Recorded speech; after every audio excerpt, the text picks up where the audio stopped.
Hey guys, welcome to physics in playground. अभी सिर्फ 2 minute लूँगा, आपका ज़्यादा नहीं लूँगा।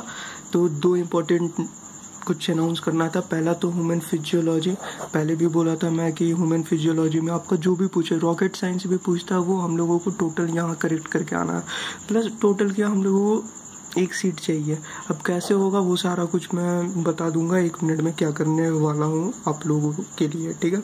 और दूसरी बात है कि नीट के ऊपर कुछ भी अंधाधुंध बोले जा रहे कि कैंसिल हो जाएगा, नीट एग्ज़ाम नहीं होगा, जेई के एग्ज़ाम्स नहीं होंगे। तो ये 2 पॉइंट पे बात करना।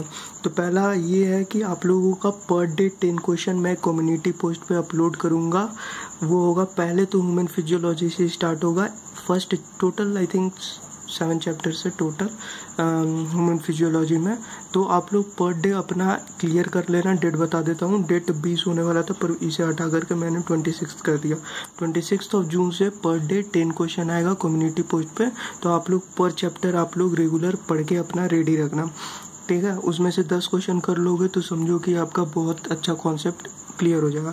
टोटल मैं करूँगा 25 दिन अपलोड, तो टोटल 250 क्वेश्चन होंगे और इतना इनफ है, ठीक है, नीट के एग्ज़ाम के लिए। और कोशिश करूँगा कि फिजिक्स एंड केमिस्ट्री से भी जितने मैक्सिमम क्वेश्चन जो आएंगे वो अपलोड करवा दूँ, ठीक है। तो वो भी अपलोड करवाने का कोशिश करूँगा। तो ये हो गया आप लोगों का इसका बात।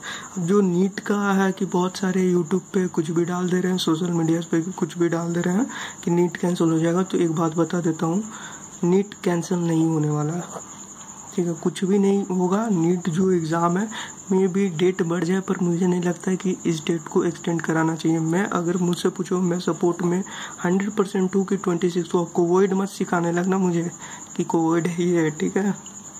मैं खुद देखता हूँ वो सब। तो 26 को ही होना चाहिए यार। इंडिया है, एक एग्ज़ाम करवा सकता है, ठीक ना, एक एग्ज़ाम करवा सकता है। कुछ नहीं करना है, नॉर्मली सबको लॉकडाउन कर दो और सिर्फ स्टूडेंट के लिए खोल दो। एक दिन तो दे सकते हो अपने स्टूडेंट को। एक्चुअली मालूम है रियलिटी क्या चाहिए। जितना एक्सपीरियंस है मेरा, जितने कंट्रीज़ में घूमा हूँ और जितने मेरे फ्रेंड्स हैं दूसरे कंट्रीज़ में, तो मेन जो है ना, जो इंडिया पीछे रह जाता वो है अपने स्टूडेंट्स के कारण।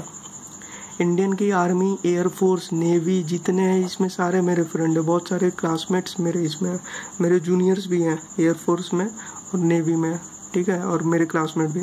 तो ये सब सारा कुछ सब चीज़ सही है यार। बट अपना जो स्टूडेंट है ना, जो अपना इंजीनियरिंग का ब्रांच है महाघटिया हो चुका है। अपना जो मेडिकल का ब्रांच है ये भी महाघटिया ही हो चुका है। तो इसमें बोलने पे कोई मतलब ये नहीं लग रहा।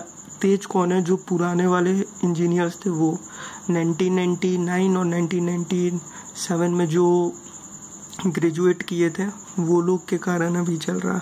इसरो वगैरह जो भी है वो सब उनके कारण चल रहा, ठीक है। बाकी जो अच्छे इंजीनियर होते हैं IIT BHU खड़गपुर जितने भी, वो लोग यार हाई पैकेज लेने के चक्कर में सारे अब्रॉड चले जाते हैं।